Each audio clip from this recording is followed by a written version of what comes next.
Our beautiful wilderness is in trouble. It's being hammered on all sides by human encroachment, poaching, and habitat degradation. And our mission is to save these large cats, wild dogs, and all these other species in our beautiful ecosystem. Zambia's Luangwa Valley is indeed one of Africa's best-kept secrets. This environment is so awesome that it is one of the last remaining strongholds for lions on the African continent. I have been very fortunate to live in this beautiful environment surrounded by wildlife. And living here, I've been able to see animals live in action. Previously, I only used to see them on a tiny black and white TV, but I was fascinated even then. My uncle works as a safari guide, and he always came home with wonderful stories of animals that he met during his work, and those just fascinated me. They encouraged me to join my secondary school conservation club so I could learn more about these species. I found many fascinating things about the animals in this place, but also really sad news. Our ecosystem was under threat from common things that are affecting many other places in the world. Human encroachment, poaching, habitat destruction, you name them. And so I decided there and then to say, I'm going to do something about it. I decided to become a wildlife vet so I could help treat and cure animals that had survived bullet wounds from poachers.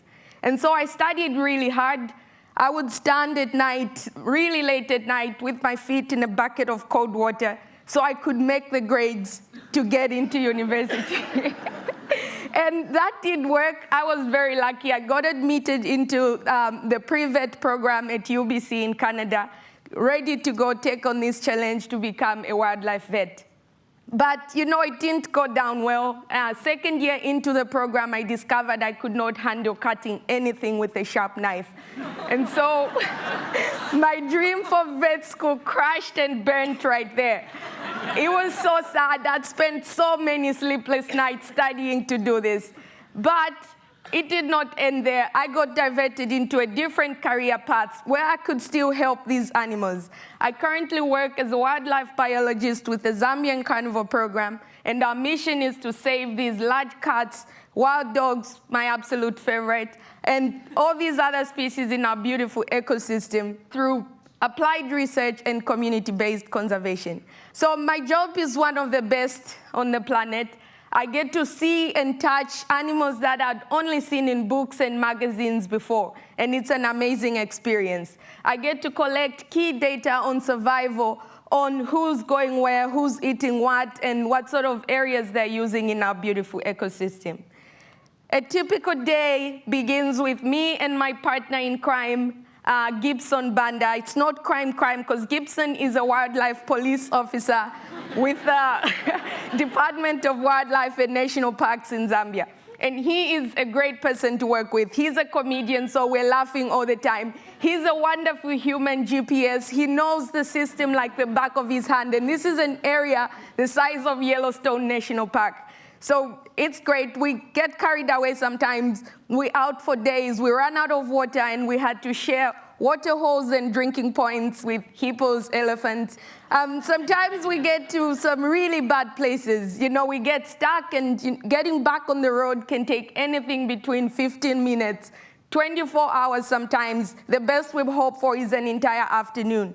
But it works out. We're able to get around. And so this difficult task, if you call it, is compensated by even more beautiful pictures like this one. Our absolute favorite to see out in the field is a male strawberry blonde lion called Ginger. He's not Ginger, he's more strawberry blonde, but strawberry is not a good name for a male lion.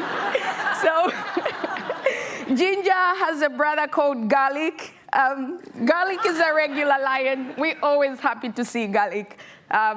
He's a lion. What's not good? What's not good about that? Anyway, all of these wonderful scenes, all of these amazing experiences in the field lead to the sad reality that we have to live with. Animals are being affected by the poaching crisis fueled by the illegal bushmeat trade.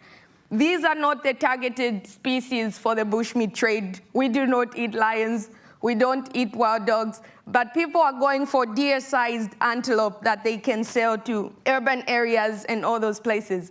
The methods that they use are non-selective, so that means animals, anything that is of this shoulder height can get in and get caught, and the impacts are catastrophic, as you can see. Animals die, animals lose their legs, and that is just pretty sad. But we work really hard to save as many animals as we can, and working really closely with people that are in the park all the time helps us do what we do. And these animals, I'm happy to say, made a complete recovery. Animals do recover even from injuries that are as gruesome as that. Just going to share one story about a particularly favorite lion of mine who we call Funny Ear. It's a very unimaginative name for a really beautiful lioness, but Funny Ear was a young lioness when I first started with the Zambian carnival program. She was about 1.5 years. She stands out because of her ear, but Funny Ear, in 2010, she picked up a snare in her travels with her pride, and it was pretty sad, but luckily the people that spotted her and they reported to us and were able to go there, take off the snare, and she healed remarkably well. And so her story kind of ends in a beautiful Disney-style, Disney-style ending. She got her prince, and, well, couple princes, because she's a lioness in her prime, really beautiful. And in 2015, we saw Funny Ear raise her first litter of cubs. Really amazing, a graduation ceremony of some sorts. So gives us hope to keep on pushing and keep on working. And so we've heard all about getting people to care. And every society, every culture has a saying that goes in the line, children are the future.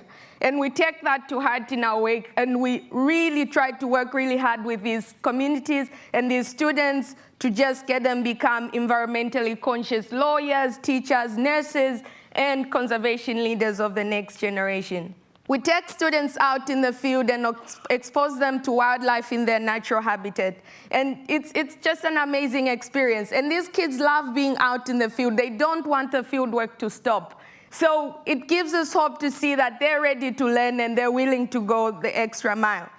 And along with this conservation education work, we want to impart skills that will empower them going forward. So it's skills like public speaking, writing, computers that can be taken for granted in the developed world and in our cities. These students will have the chance to get a sort of equal footing almost with regards to uni admission, getting employment, anything other than poaching. And so last year, with generous support from the Big Cat Initiative, we were able to do a human-wildlife conflict study focused entirely on understanding people's interactions to big cats and also other carnivores. It was a nice opportunity for students to get in the villages, talk to people, share their conservation message, but also we found happily that there is not as much conflict as we thought in our part of the world, but there was a lot of negative perceptions about big cats in general. We need to get people to care about these issues. And it comes from us, all of us that are here, talking to them about experiences that we've had with these animals. Alice Deal Middle School, right here in DC, they did a podcast on what it means to them to conserve lions. And I'm going to quote what one of the students said. She said, "We need to give big cats and large predators a chance. We are their only predator. They cannot survive without our help." Thank you.